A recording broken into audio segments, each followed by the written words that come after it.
O នេះគឺជាស្រៈចឹង O នេះវាស្មើនឹង O សំឡេងរបស់វាគឺ open ហ្នឹងគឺប្រែថាបើកចា please open the door ចាចឹងសូមបើកទ្វារអក្សរ P នេះស្មើនឹងអក្សរ ផ ឬក៏ផូចំណែកឯសំឡេងរបស់វាគឺផឹចាពាក្យ pen ប្រែថាប៊ិច This is my pen ថានេះគឺជាប៊ិចរបស់ខ្ញុំចាជម្រាបសួរបងប្អូនប្រិយមិត្តអ្នកសិក្សាភាសាអង់គ្លេសទាំងអស់គ្នាវិលមកជួបអ្នកគ្រូទៀតហើយមកបង្រៀនបងប្អូនទាំងអស់គ្នាដែលតាក់ទងទៅនឹងសំឡេងភាសាអង់គ្លេសអក្សរ O ដល់អក្សរ S ចាអញ្ចឹងថ្ងៃមុនអ្នកគ្រូបានបង្រៀនរួចមកហើយអំពីសំឡេងភាសាអង់គ្លេសដល់អក្ស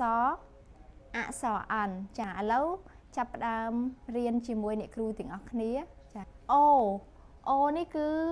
ជាស្រៈចឹង O នេះវាស្មើនឹង O ចាចឹង O នេះគឺឈ្មោះអក្សរ O ធំហើយនឹង O តូចវាស្មើនឹងស្រៈ O ចា O នឹងគឺជាស្រៈសំឡេងរបស់វាគឺចាឧទាហរណ៍ដូចពាក្យ open ហ្នឹងគឺប្រែថាបើកចា please open the door ចាអញ្ចឹងសូមបើកទ្វារចានៅក្នុងប្រយោគនេះគឺរំលេចចង់ឲ្យបងប្អូនទាំងអស់គ្នាចេះអំពីពាក្យ open ហ្នឹងគឺផ្ដើមអក្សរ O ចាអក្សរបន្ទាប់គឺអក្សរ P អក្សរ P នេះស្មើនឹងអក្សរ ផ ឬក៏ផូចំណែកឯសំឡេងរបស់វាគឺផឹចាពាក្យ pen ប្រែថាប៊ិចចាពាក្យថា pen ហ្នឹងគឺផ្ដើមដោយអក្សរ P ឧទាហរណ៍ដូចជា This is my pen អញ្ចឹងយើងបកប្រែជាភាសាខ្មែរយើងថានេះគឺជាប៊ិចរបស់ខ្ញុំចាពាក្យ pen ហ្នឹងគឺផ្ដើមដោយអក្សរ P ចូលដល់អក្សរបន្ទាប់ទៀតគឺអក្សរ Q ចានេះគឺជាអក្សរ Q ឈ្មោះអក្សរ Q ហើយវាស្មើនឹងខជើងវឬក៏ខជើងវក៏ឬក៏យើងអាចអានមួយបែបទៀតថាខ្វឬក៏ខ្វចានេះអក្សរ Q ធំហើយនេះគឺជាអក្សរ Q តូចវាស្មើនឹងខ្វឬក៏ខ្វសំឡេងរបស់អក្សរ Q គឺខ្វឹ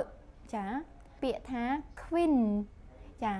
queen នេះគឺប្រែថាម្ចាស់ក្សត្រីចា The queen wears a crown ចឹងប្រែថាម្ចាស់ស្ត្រីពាក់មកុដចាចឹងចូលដល់អក្សរបន្ទាប់នេះគឺអក្សរ R ចាវាស្មើនឹងរឬក៏រសម្រាប់ពីរឬក៏យើងអានថារចារចានេះគឺជាឈ្មោះអក្សរ R ធំហើយនឹង R តូចចាសំឡេងរបស់វាគឺរចាឧទាហរណ៍ពាក្យថា rain